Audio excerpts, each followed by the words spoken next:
informations. Donc, si vous avez toujours rêvé d'être Sherlock Holmes, de mener l'enquête, voilà, ben vous aurez une transfo qui a lourdement échoué, plusieurs suspects, et il va vous falloir utiliser votre sagacité pour découvrir ce qu'il s'est passé et à qui la faute. Du coup, bonjour à tous, j'espère que vous avez bien mangé. Déjà, est-ce que tout le monde m'entend bien? Est-ce que sur le chat? Moi, je t'entends bien en tout cas. Parfait. Si mon cher acolyte m'entend, c'est parfait. On va pouvoir commencer déjà. Je vais me présenter rapidement. Donc, nous sommes Grégoire et Lydie. Lydie qui se présenterait juste après moi. Donc, c'est nous qui allons animer l'enquête à venir. Avant d'endosser un peu nos rôles d'enquêteurs, je vous propose de prendre ces quelques minutes pour nous présenter. Alors, pour ceux qui étaient là à la keynote d'ouverture, vous m'avez déjà vu. Je m'appelle Grégoire Quentin, je suis coach et formateur en approche agile. Alors, tant sur l'aspect produit que sur les aspects d'amélioration de process, de management, leadership. Et globalement, c'est moi qui vais jouer le rôle de Sherlock Holmes sur cette enquête. Et sur ce, je passe la main à Miss Betson. Ah, tu spoil, Greg. Du coup, vous l'avez deviné, c'est moi qui vais jouer l'acolyte Batson pour cette enquête. Et je suis également coach agile comme Grégoire, membre de l'équipe de coach de SWAT Agile. Voilà. Alors déjà, petit disclaimer sur cette enquête. Betson, est-ce que tu peux nous expliquer ça déjà? Ah oui, alors... Là, l'enquête qui va suivre s'inspire d'une situation on ne peut plus fictive. Donc, c'est inventé de toutes pièces par nos soins. D'ailleurs, les différents suspects que nous avons interrogés sont volontairement parfois très caricaturaux, et c'est normal. Peut-être qu'ils vous rappelleront des gens que vous côtoyez au quotidien, mais toute ressemblance est on ne peut plus fortuite. Alors après, la situation est fictive, cependant, les sujets qui vont être abordés sont bien réels et peuvent arriver dans vos entreprises. Aussi, nous vous conseillons d'être attentifs à ce qui va suivre.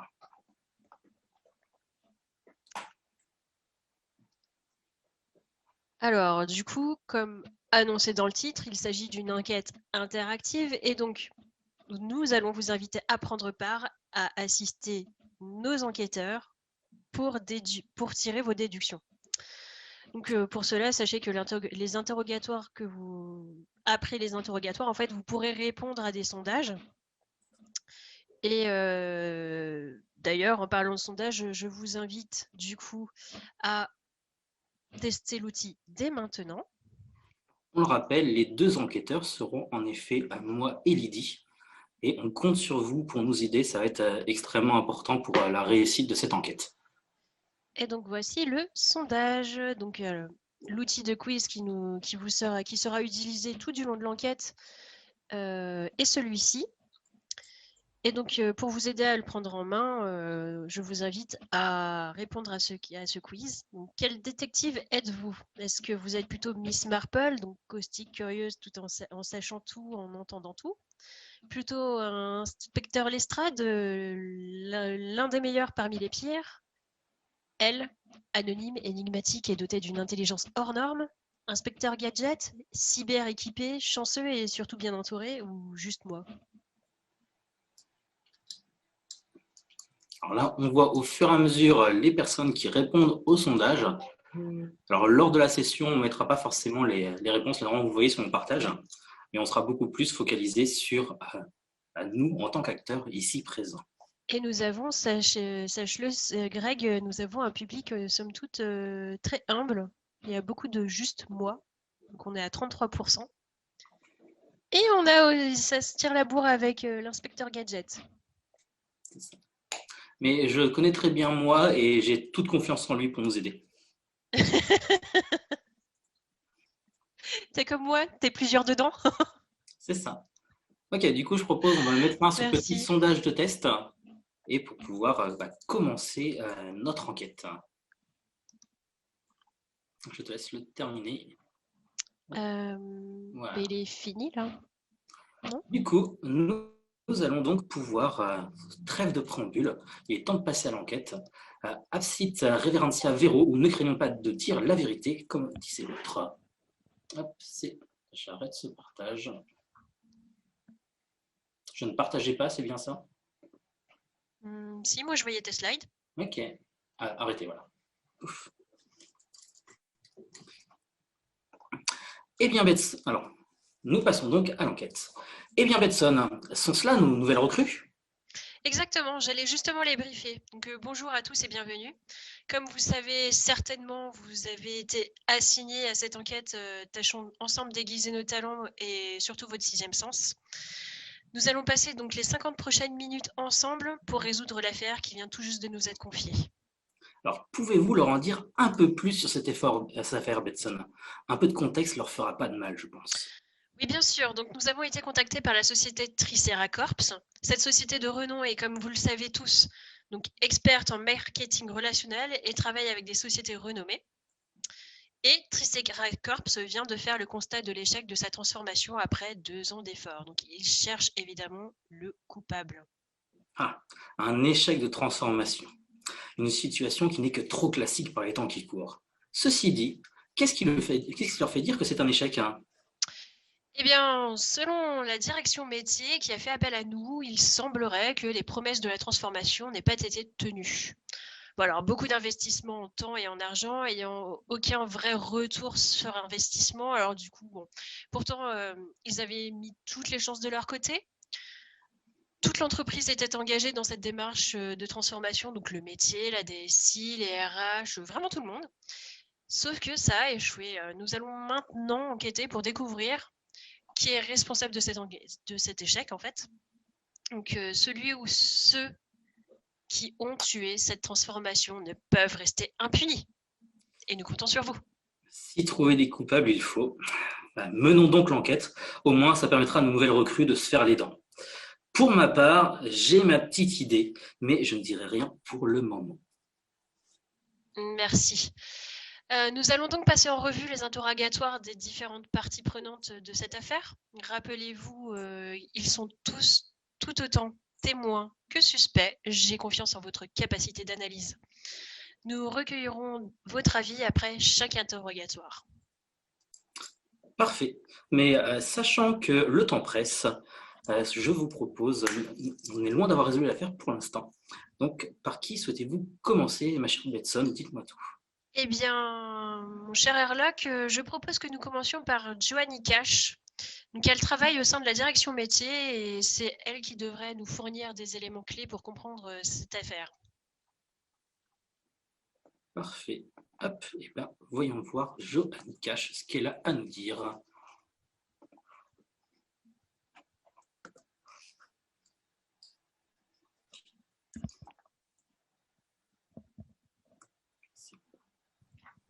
Alors, je vais me mettre là. Bon, désolé d'avoir dû décaler, je crois 2 fois. Ouais, c'est pourquoi en fait? C'est pour l'enquête sur la transfo. Pouvez vous présenter en quelques mots? Oui, alors je suis Joanny Cash, je travaille chez Triceracorps depuis 2010. Alors les transformations, j'en ai vu passer un paquet. Aujourd'hui, je suis business owner du domaine B2B. Notre produit phare permet à nos clients d'analyser les comportements d'achat, booster les campagnes marketing pour garantir l'engagement de leurs shoppers. Selon vous, quels étaient les bénéfices attendus de cette transformation? Vous savez, avec les multiplications des acteurs sur le marché, il nous est vital de pouvoir être réactifs et innovants. Garder les vieilles recettes tout en sachant changer les ingrédients. Chaque client est unique. On est désormais à une ère où les offres personnalisées font la différence. Non seulement on n'a plus le monopole des algorithmes qui tuent, mais en plus, les nouvelles technos de machine learning, là, on se fait ubériser. Et du coup, les bénéfices de la transfo? Attendez. Changer les priorités. À la volée, un meilleur TTM, capacité à innover. Bref, rester à la pointe. Selon vous, le succès n'est pas au rendez-vous. Que s'est-il passé? Ne m'en parlez pas, une vraie catastrophe. Nous avions tellement d'attentes sur cette transfo et pour les promesses qui nous ont été faites. On aurait dû s'en douter, les promesses de l'informatique, on voit ce que ça donne sur les plannings. De toute façon, pourquoi en avoir attendu autrement sur ce coup-ci? Je ne saurais dire. Quoi qu'il en soit, on y croyait, on a fait tout ce qu'il fallait de notre côté pour que ça marche. Tout ce qu'il fallait, c'est-à-dire... Eh bien, on a consacré énormément de temps à tous ces nouveaux rituels. Nous sommes pliés au formalisme attendu pour présenter nos exigences. Vous savez, c'est user story. Nous avons fait de notre mieux pour nous rendre disponibles et malgré tous ces efforts, non seulement ça ne correspondait pas à ce qu'on voulait, mais en plus, ça a pris du retard. La méthode agile, c'est simple, ça ne marche pas. Selon vous, quelle est la raison de cet échec? Les équipes informaticiens ils nous déçoivent. On attend toujours aussi longtemps pour avoir des évolutions, ce qui ne nous permet pas de rester concurrentiels. À mon avis, leurs managers ne savent pas s'y prendre. Ok, en effet, vous aviez raison, Betson. Ce premier entretien était fort intéressant. Pourrait-on avoir l'avis de nos recrues? Oui, tout à fait. Hop. Je lance le petit sondage tout de suite.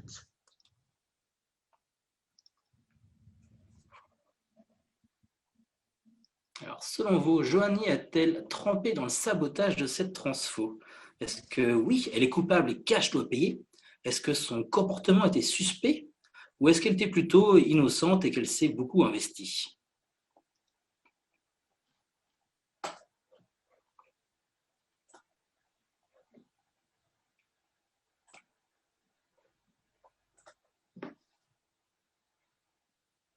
Dites-moi, Betson, comment est-ce qu'avancent les avis?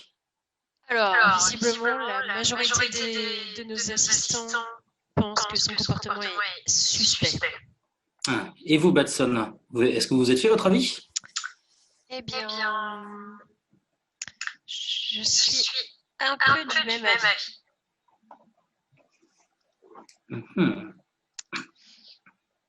Bien entendu, j'attends juste que nos stagiaires aient fini de donner leur avis. J'ai l'impression de ce qu'on a vu, a priori, il reste convaincu qu'elle était suspecte. En effet. Donc, voilà, c'est bon, ça suffira. Pour les autres, rappelez-vous qu'il est important de réfléchir, mais aussi agir.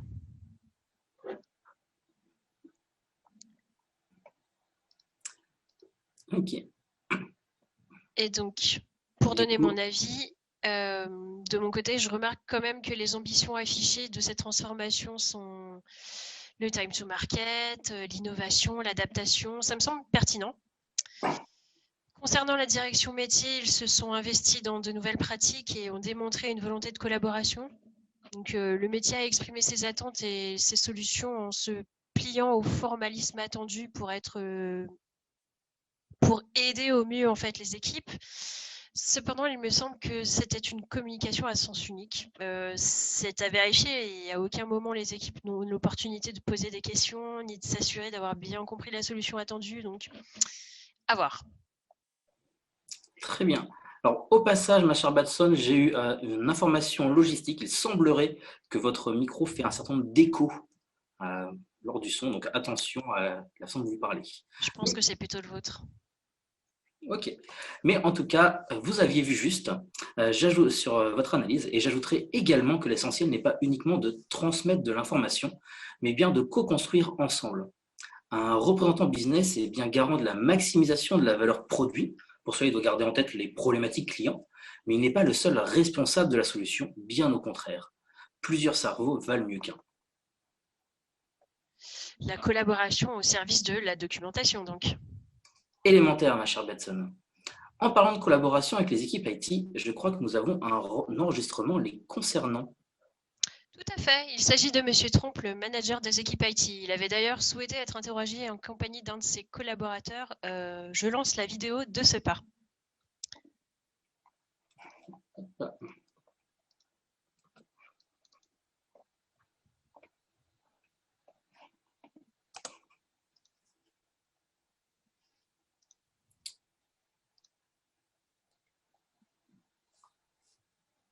Bonjour, pouvez-vous vous présenter en quelques mots? Bien sûr, je suis donc Donald Trump, je suis manager des équipes IT.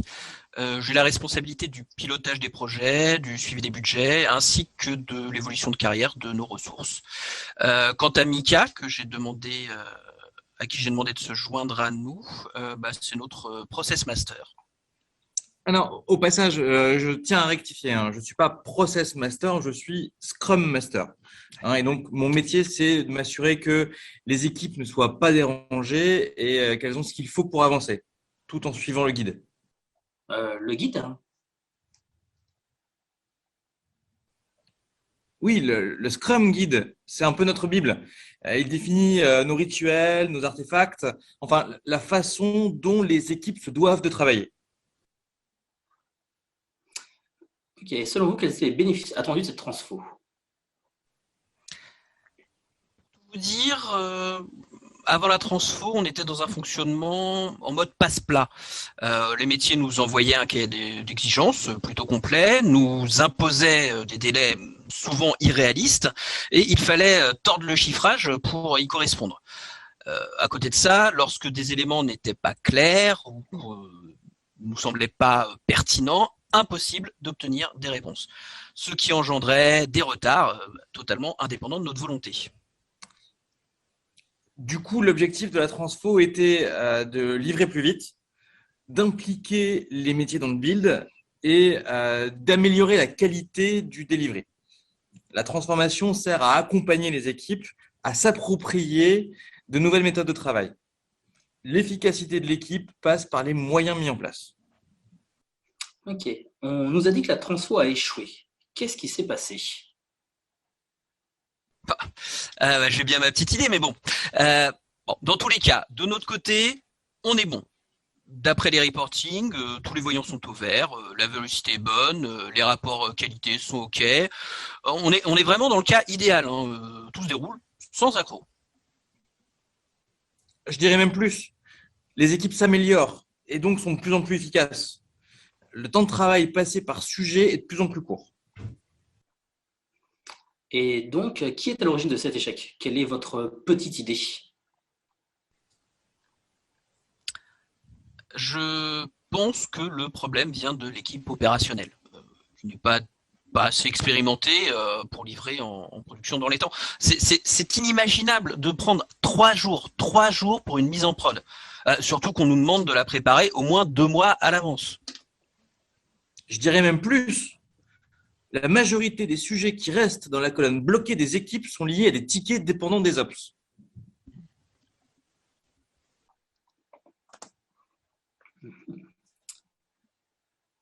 Eh bien, il semble avoir un autre coupable en tête. Est-ce la vérité ou tente-t-il de nous tromper en faisant porter le chapeau à un autre service? Qu'en pensez-vous, Betson? Eh bien, je vais demander tout de suite l'avis à nos assistants. Alors, selon vous, Donald, Michael ou les deux sont-ils nos coupables? Donc, doublement coupables, les deux sont de mèche. C'est Donald qui nous trompe. C'est Michael qui n'est pas carré dans ses chiffres ou tous les deux sont innocents?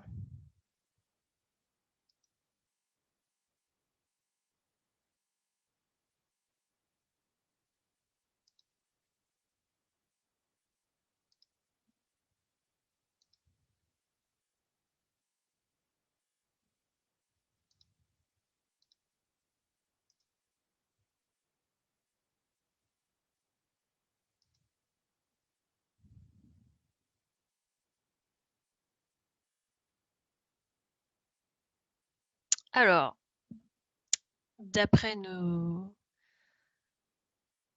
assistants, donc, il semblerait qu'il y a une majorité qui penche pour le doublement coupable. Les deux sont de mèche.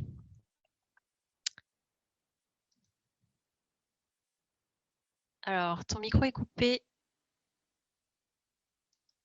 Vous ne m'entendiez donc plus? Mince. Et non. Sûrement une calèche qui passait dehors. Je m'en excuse. Donc, du coup, quel était votre avis à vous, Betson? Eh bien, pendant que vous meniez l'interrogatoire, je me suis baladée et j'ai pu observer les courbes de vélocité des équipes. Enfin, la quantité de travail produite par sprint, par équipe. Et donc, vous savez quoi? Elles sont constantes dans le temps, elles n'évoluent pas. Alors, il me semble bien que l'amélioration de la performance prônée n'est pas si évidente que cela, sinon on pourrait quand même observer une augmentation des vélocités. Nous tournons peut-être là notre coupable. Ma chère Betson, la réponse n'est pas si évidente que ça. En effet, bien que la vélocité soit un indicateur intéressant, surtout pour l'équipe, elle ne garantit en rien une performance réelle. Le fait qu'une équipe qui s'améliore peut choisir, grâce à son expérience, de juger moins complexes certains items que par rapport à des sprints antérieurs. La vélocité, contrairement à ce que son nom peut laisser supposer, ne préfigure même pas de la vitesse à laquelle une solution sera livrée à ses utilisateurs finaux. Surtout si, comme le prétend M. Trompe, les délais de livraison sont élevés. Une vision de la performance de bout en bout serait sûrement plus pertinente.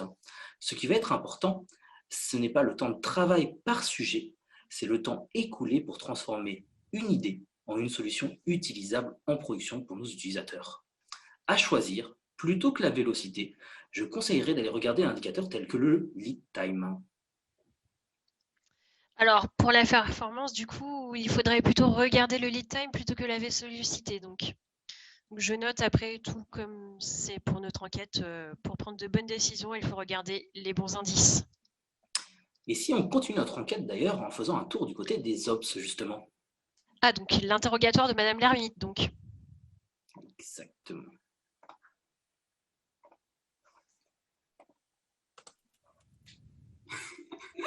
Les mecs, j'ai une 418 sur le serveur.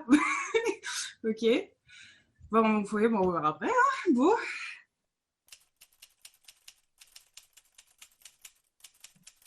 Je suis Cunégonde de l'ermite. Et votre poste? Je suis responsable opérationnel. Parlez-nous de la transformation. Ouais, oui, leur version allégée du DevOps, quoi.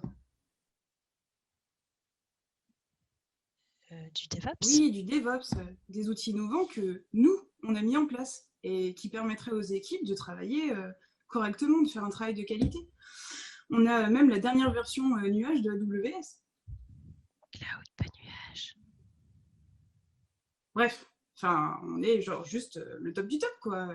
Faut juste qu'ils arrivent à travailler correctement avec des process carrés. Et pour la transfo? Et je vous ai dit, la transfo, je suis même pas au courant, enfin, à moitié, enfin... Bon, en vrai, de toute façon, ça va pas marcher. Pourquoi ça ne marcherait pas? Ok, vous voulez savoir? Je vais vous la faire courte. Je crois que vous vous rendez pas compte à quel point les développements qui nous sont livrés sont pas conformes, en fait, à ce que nous, on peut mettre sur les plateformes qu'on a mis en place. On a tout industrialisé pour qu'on puisse livrer en un clic. Pas d'erreur humaine. Le truc, c'est qu'à chaque fois qu'ils nous livrent un truc, c'est pas utilisable. À chaque fois. Les packages sont trop spécifiques, les équipes font mumuse avec les nouveaux frameworks. On peut pas les prendre en charge, en fait. Du coup, selon eux, notre solution n'est pas adaptée. Et donc, qu'est-ce qu'ils font? Ils utilisent des outils ésotériques dont on n'a jamais entendu parler, qui contournent notre fonctionnement. Et du coup, il n'y a rien qui est sécure. Donc forcément, ouais, c'est pas l'amour fou, quoi. Enfin bon. Avant de pouvoir se transformer, il faut apprendre à travailler correctement et ensemble. Et selon vous, à quoi c'est dû?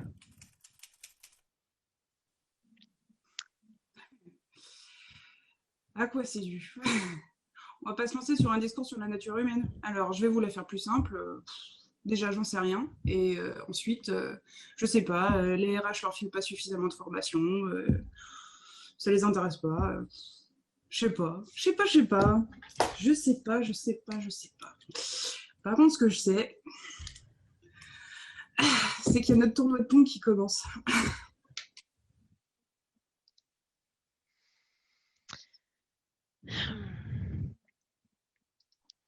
Je ne sais pas vous, Charles, mais cet entretien m'a laissé perplexe. Et vous qui venez de découvrir cet entretien, qu'en pensez-vous? Pong. Ça fait longtemps que je n'avais pas entendu parler de ce jeu. Betson, saviez-vous que ce fut le premier jeu vidéo d'arcade de sport? D'ailleurs, à l'origine, ce n'était qu'un exercice demandé en guise d'entraînement, imaginez-vous. Voulez-vous dire qu'il n'était pas planifié de le réaliser, ni de le vendre? Et non, c'est juste que surpris par la qualité du résultat, il a été décidé de le commercialiser avec le succès qu'on lui connaît. Mais revenons à nos suspects. Qu'en est-il du résultat du sondage? Alors, les avis sont partagés. Ah, ça commence à se partager pour de vrai. Eh bien, tout le monde tend à penser qu'elle n'a pas aidé. Très bien. Bon, et pour résumer ma compréhension, du coup, si je peux me permettre, donc d'un côté, nous avons les responsables du développement qui finalement sont en charge des évolutions produits. Leur attention est exclusivement portée sur le développement, donc. Et de l'autre côté, nous avons donc les opérationnels qui sont responsables de la stabilité et de la disponibilité des plateformes. Les deux aspects font sens. Du coup, si ce n'est pas toujours optimum, je n'y vois pas vraiment de problème. Ouais, donc du coup, pour vous, les deux vous vont. Ma chère Batson, vous décrivez une situation, sachez-le, qui est bien classique de responsabilité distribuée. Cunégonde a abordé la notion de DevOps. Cependant, j'ai l'impression que dans sa compréhension, elle le limite à la mise en place d'outils et d'automatisation. Alors, il faut savoir que le DevOps, c'est avant tout une collaboration rapprochée entre ces deux grandes équipes, ces deux grandes familles que sont Dev et Ops pour atteindre un objectif commun, qui est la satisfaction client. Et ce, bien avant les problématiques de développement ou de stabilité. C'est notre client, c'est notre métier qui fait foi. C'est ça l'indicateur important. Donc si je vous suis bien, avoir une équipe DevOps dédiée à cette problématique, ce n'est pas la bonne façon de faire en fait. Exactement. Certains diraient même que ce serait une aberration. Ce qu'il faut, c'est s'assurer que Dev et Ops collaborent au quotidien à un même objectif. Bref, Madame l'ermite parle de collaboration, mais plutôt que d'en parler dans son coin, il serait intéressant qu'elle sorte de sa tanière et aille à la rencontre des devs. Mettre en place des outils, c'est bien. S'assurer qu'ils facilitent la vie de leurs utilisateurs, c'est mieux. Je vois ce que vous voulez dire. En parlant de faciliter le quotidien, je vous propose maintenant de passer à l'interrogatoire de Monsieur Horizon, le responsable RH donc.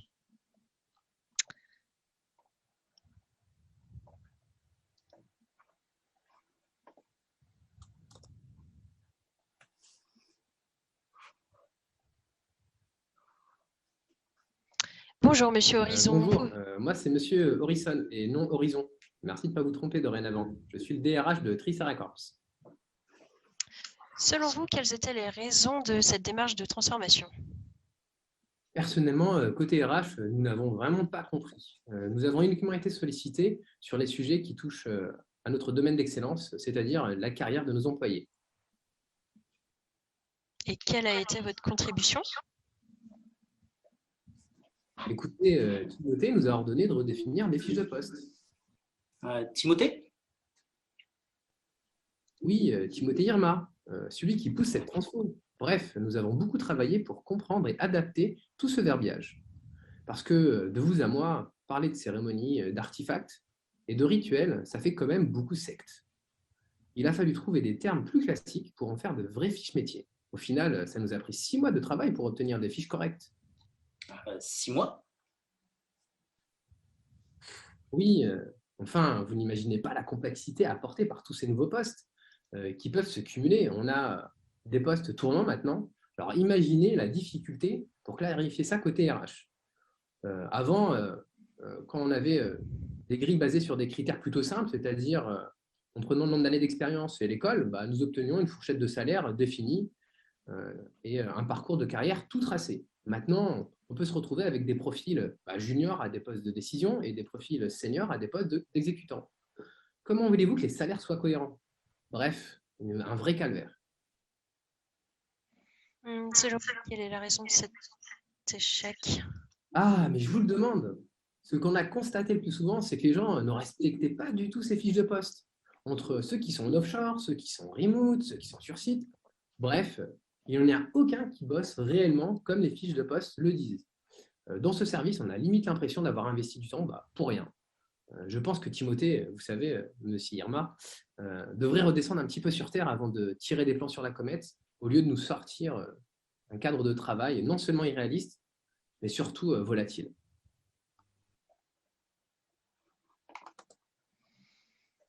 Mhm. Monsieur Horizon avait une posture vis-à-vis de cette transfo assez... Enfin bref, passons plutôt au sondage. Alors, selon vous, Anatole était-il responsable de cet échec? Alors, vous avez le choix, hein. Coupable, quand même 6 mois pour des fiches de poste, ou non coupable car ça ne faisait pas partie de ses responsabilités. En effet, c'était pas sur sa fiche de poste, donc ça peut être ça.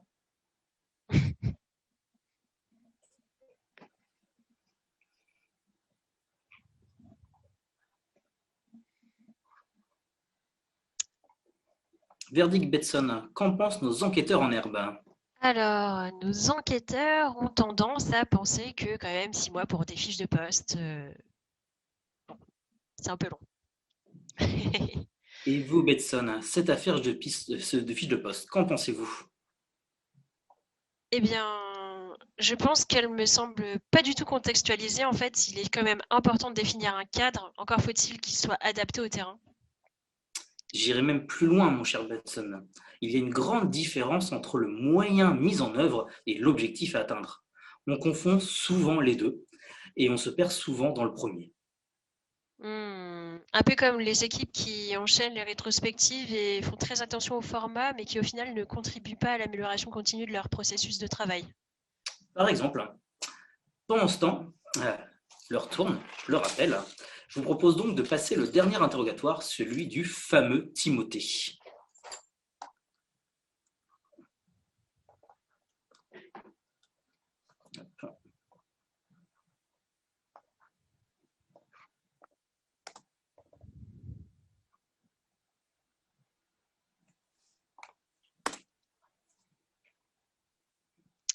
Bonjour, pouvez-vous vous présenter en quelques mots?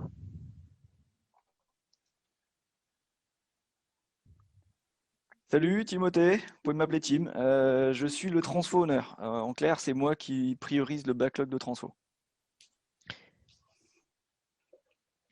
Selon vous, quelle était la raison de cette démarche de transformation? L'objectif est très simple, être plus agile. Ok, quels étaient les objectifs de cette démarche de transformation? Tout à fait. Moi, j'ai tout fait sur cette transfo, hein. J'ai fait d'un côté, on a été voir un peu ce qui se faisait ailleurs. Hein, l'idée, c'est pas de réinventer la roue, c'est de voir un peu ce qui se faisait dans les autres entreprises un peu de notre taille. Derrière, on a été voir un peu quelles étaient les meilleures pratiques. En plus de ça, on a fait appel à un cabinet d'experts du changement. Et derrière, on a sorti un tome qui a permis à tout le monde de savoir quoi faire. Le tome 1, c'est-à-dire...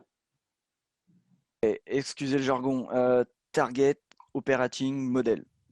En gros, c'est la définition de l'organisation cible qu'on cherche à atteindre à la fin de la transformation. Pour ça, on va définir les nouveaux rôles, l'organisation des équipes, les différentes cérémonies, enfin les réunions, quoi, et quand est-ce qu'on les fait. Tout ça est décrit dedans.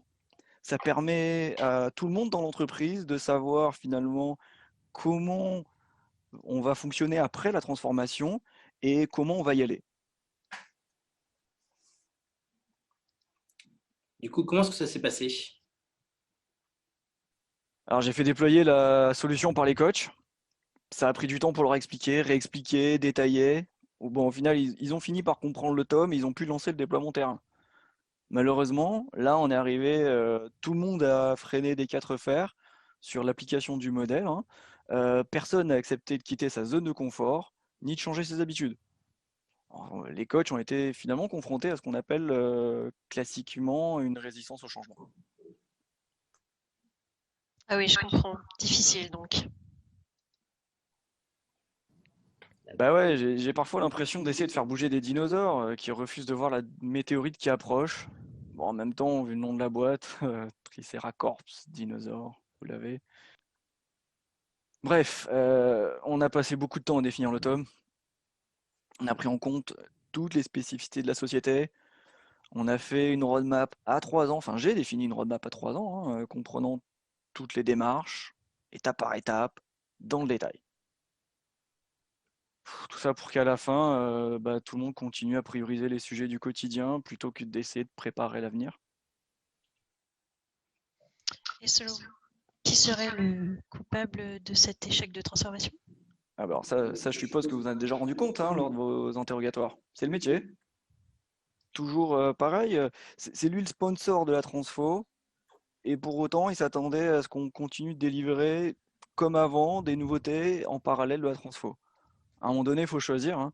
Soit on met tous les efforts dans le changement d'organisation, soit on reste à la préhistoire.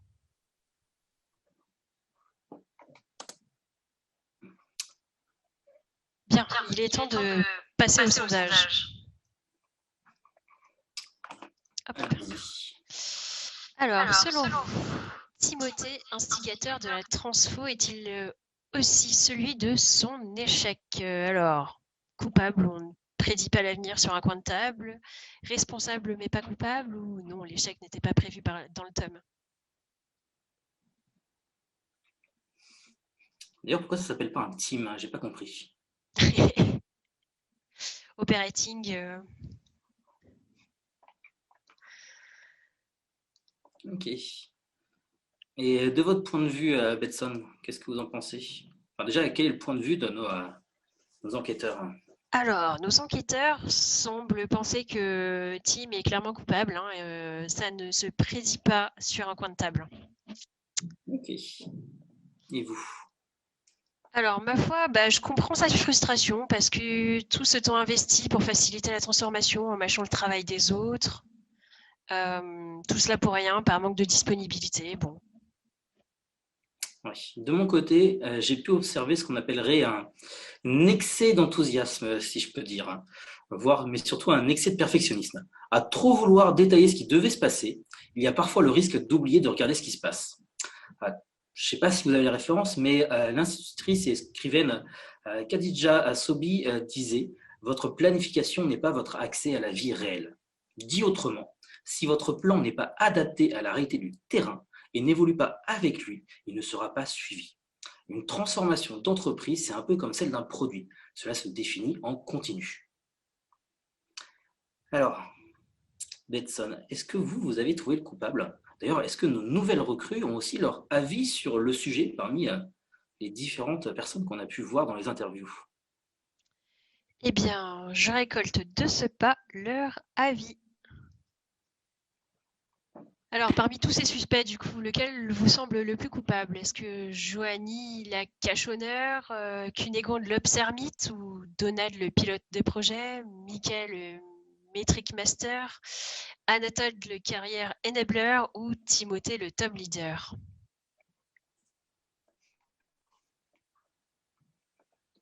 Je suis impatient de connaître leur avis. Eh bien, les avis semblent assez tranchés. C'est pas l'unanimité, mais pas loin. De toute façon, j'attendrai la fin pour dévoiler le poteau rose de mon point de vue. Vous me connaissez très bien. Eh bien, visiblement, nos assistants semblent pencher pour Timothée, donc le tome leader. Okay. Et vous, Betson? Eh bien, comme d'habitude, vous attendez la fin pour nous révéler le poteau rose. Du coup, moi, j'ai un doute. Il semble que tous aient à peu près fait ce qu'on leur demandait. Du coup, je sais pas trop. Et en effet, c'est bien le problème. Ils ont scrupuleusement suivi ce qu'on leur a demandé de faire. Seulement, ce faisant, ils n'ont fait que changer leurs pratiques, mais pas la manière de les considérer. J'ai du mal à vous suivre. C'est pourtant élémentaire. Chacun d'entre eux avait une vision différente des objectifs à atteindre. Et le simple fait de ne pas être aligné sur ces mêmes objectifs, ça va entraîner des dérives. Un peu comme si dans un bateau, chacun ramait de son mieux, mais pas dans la même direction, donc. Exactement. D'ailleurs, parlons d'indicateurs. J'ai vu un article dans le journal dernièrement qui en parlait d'ailleurs de prise de décision. Mais globalement, voilà, ils ont changé d'indicateur. Cependant, ces indicateurs ne mesurent pas des données permettant la prise de décision. Dans ceux qui ont été ressortis de ce qu'on a pu voir dans les documents qu'on a pu consulter, c'était avant tout la mise en place des moyens qui étaient mesurés et non l'effet de cette mise en place. D'accord, donc un peu comme s'assurer d'aller arroser les plantes tous les jours, quand bien même il aurait plu abondamment, en fait, ça finirait par leur être fatal. Exactement. Le but de la transformation, c'est avant tout de résoudre des problèmes identifiés. En définissant dans le détail chacun des moyens que l'on imagine nécessaires pour aller vers une situation désirée, on a tendance à se concentrer justement sur leur mise en place et à oublier cet objectif à atteindre. En se transformant, le système change. Les actions pertinentes sur l'ancien système ne le sont peut-être plus sur le nouveau. Les prochaines étapes de la transformation ne devraient pas reposer sur un plan préétabli, mais être décidées en fonction des impacts observés. Comme pour les hubs qui ne posaient pas le problème à l'origine. Donc, suite au changement de rythme des livraisons, ils se sont retrouvés submergés. Ils auraient dû peut-être être intégrés à la transfo à ce moment-là, du coup. De fait, définir à l'avance la situation finale, tant sur les fiches de poste que sur les pratiques à mettre en place, n'était pas la bonne démarche, en fait. Exactement. Alors, il est important de bien définir les objectifs attendus et que tout le monde soit aligné dessus. Et en ce qui concerne les moitiés, certains devront émerger au fil de l'eau en fonction de la situation. Certains prédéfinis, mais d'autres plus émergents. Globalement, notre plan de transfo se doit d'être évolutif. Globalement, ils gèrent leurs projets de transformation un peu de la même façon dont ils ont géré les projets qui ne leur satisfaisaient pas. Ils loupaient leurs projets de travaux habituels. Ils ont fait exactement la même façon dans leurs projets de transformation. Je vois. Un peu comme si, au lieu de se transformer, ils avaient juste fait du renommage et de l'ajout d'outils. Donc, du coup, ils sont tous un peu coupables. Plus exactement, c'est la culture d'entreprise qui est coupable. Et tous sont responsables de la changer. Il est souvent plus important de commencer par changer la façon dont on envisage les choses plutôt que notre manière de les réaliser. Et est-ce que cela signifie que vouloir absolument mettre en place un framework du marché ou de reprendre ce qui a marché dans d'autres entreprises n'est pas la bonne chose à faire ? Disons en tout cas que si l'on souhaite vraiment se transformer, il est urgent de ne pas commencer par cela. Ça reste intéressant potentiellement, mais c'est surtout pas par ça qu'il faut commencer. Et donc commencer à envisager le problème sous un nouveau angle. Exactement. Le problème doit s'envisager avec un angle nouveau et non pas comme on avait toujours l'habitude de le faire. Enfin, voilà. Globalement, vous avez tout à fait raison, vous avez compris la subtilité. Et vous, d'ailleurs, cher public, comment est-ce que ça se passe dans votre organisation ? Il nous reste quelques minutes pour en discuter si vous avez des questions à nous poser. Je vois que nous avons reçu plein de missives, dont je pense surtout que quelqu'un avait vu juste le stagiaire était sûrement coupable. Dommage, on ne l'a pas interrogé. J'en profite, 2 options sur le chat maintenant. Première chose, si vous avez des questions, nous sommes là pour y répondre. Peut-être que les réponses seront alambiquées, on n'espère pas. Et si vous avez des feedbacks à faire, pareil, nous sommes preneurs pour améliorer la prochaine enquête, on ne sait jamais.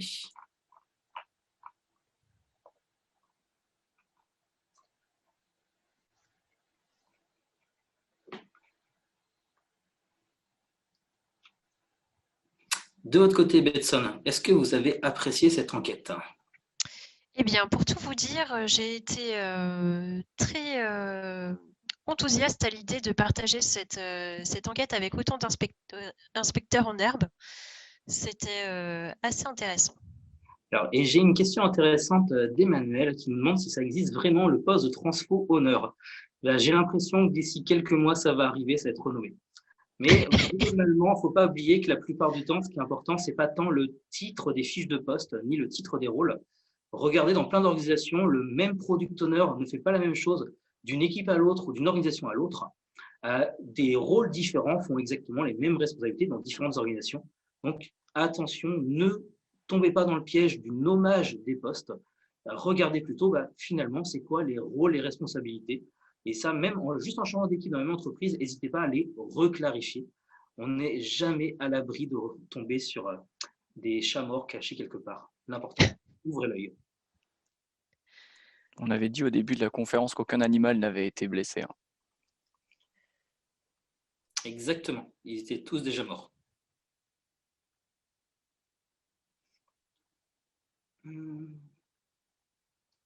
Et en effet, bonne remarque d'Aline, parfois les fiches de poste ne racontent pas du tout le quotidien du poste. Et ça fait... Alors, d'ailleurs, juste un petit aparté sur ces fiches de poste. Il y a eu des retours d'expérience extrêmement intéressants d'entreprises qui ont réussi à faire des choses qui marchaient bien et se sont rendus compte que ce qui était important, c'est justement de ne pas aller trop dans le détail des fiches de poste, de plutôt avoir la dynamique de cadrer le poste, de voir quels étaient son impact entendu, à quoi il devait servir. Par contre, sur les moyens, plutôt de s'en référer à la bonne intelligence des personnes. Et après, au cas où, si des personnes se trouvent en difficulté par rapport à ça, seulement aller aider ces personnes-là et non pas forcer à tout le monde de faire des pratiques qui ne sont nécessaires que pour certains. Bao qui demande est-ce que 2 ans c'était suffisant pour la transfo? Ça dépend laquelle. Certaines transformations durent encore, d'autres transformations peuvent se faire extrêmement vite. On peut parler de quelques mois, même pas. Il n'y a pas forcément de règles là-dessus sur les transfos. Ça serait beaucoup trop simple. C'est comme essayer de trouver le coupable. Arrêtons de trouver le coupable des transfos. Cherchons plutôt comment les faire comme il faut et comment les sauver, plutôt que ça. Et j'irais même plus loin. Pour ceux qui n'ont pas eu la chance d'assister à Orga as a Product, une transformation, ça ne s'arrête pas en fait. Ça perdure dans le temps et ça évolue de la même façon qu'un produit.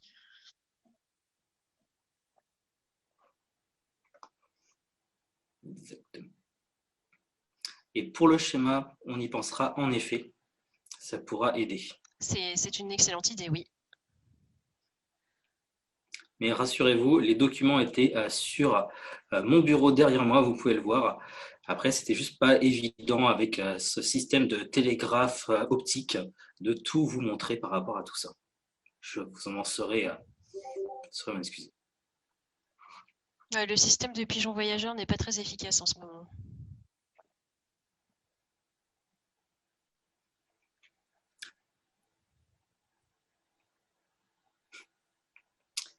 S'il n'y a pas d'autres questions, merci à vous. Je vais juste repasser sur notre... pour savoir laquelle est la suite.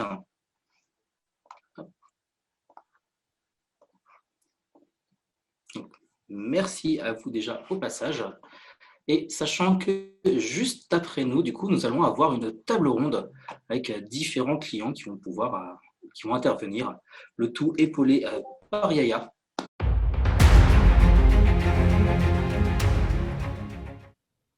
Je vous présente Scrumpy. Voilà. Scrumpy est un zergling en peluche. Voilà. Édité par la marque Blizzard. Voilà, en tant que vrai fan club. Et donc, ça vient de StarCraft 2. Et du coup, c'est la première équipe où j'ai été Scrum Master qui m'a offert Scrumpy parce qu'on avait une vieille balle pourrie qui collait et qui était dégueulasse. Et donc, comme j'adorais StarCraft et que c'était mon anniversaire, eh bien, ils m'ont offert Scrumpy. Et quand je suis partie, j'ai eu le droit de le garder. Waouh. Voilà, donc depuis, avant dans l'émission, je ramenais Scrumpy et puis maintenant, moi, je le garde pour moi. Je sais pas combien il souffle ce truc. Attends, je suis intrigué, mais en fait, où est-ce qu'on fout les piles dans ce truc-là? Ça dépend, il y a un flash ou pas? Ah si, remarque, il y a quand même un écran. Est-ce qu'il y avait des piles à l'époque? Si, dans certains, pour le flash. En fait, il y a un flash. Ouverture et manuellement, tu passais la pellicule. Ah, d'accord. Non, c'est bon, j'ai trouvé la pile. En fait, la pile, en fait, le truc, t'as l'impression que c'était un flash au début, mais en fait, c'est pas un flash, c'est la pile qui se fout là. Et le flash, il doit être caché devant, je pense, s'il y a un flash ou pas. Mais... Ah, c'est là, regarde. Hop. Je crois que j'ai changé de carrière, les gars. Je pense que tu tiens une voie de reconversion, ouais. Acteur studio, c'est parti.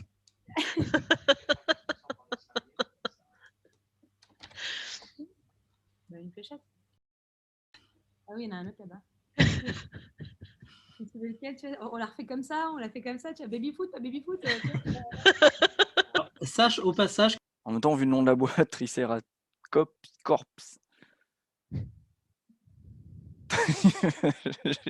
J'ai l'image des Triceratops avec les flingues maintenant. En même temps, vu le nom de la boîte, Triceratops Cops, Triceracorps. Pourquoi Triceratops Cops? J'imagine maintenant un dessin animé avec des policiers Triceratops. Ah, mais ça, c'est mes lunettes pour bien voir et pour bien travailler. Ce genre de lunettes, donc. Ce genre de lunettes. Hein, elles sont robustes. Avec les traitements anti-reflets, comme ça marche très très bien et je vois tout ce qui se passe. Surtout chez les ops. Ouais, moi je vais te virer d'ailleurs parce que j'aime pas trop être repris devant des externes, ça nuit à ma crédibilité. Oui, parce que quand je peux faire perdre du temps aux gens, moi j'hésite jamais une seule seconde. Ah non, je tiens à rectifier, je ne suis pas Process Master, je suis Scrum Master. Et donc, mon métier, c'est de m'assurer que les équipes ne soient pas dérangées et qu'elles ont ce qu'il faut pour avancer. Tout en suivant le guide. Ça va pas être possible. je vais pas pouvoir.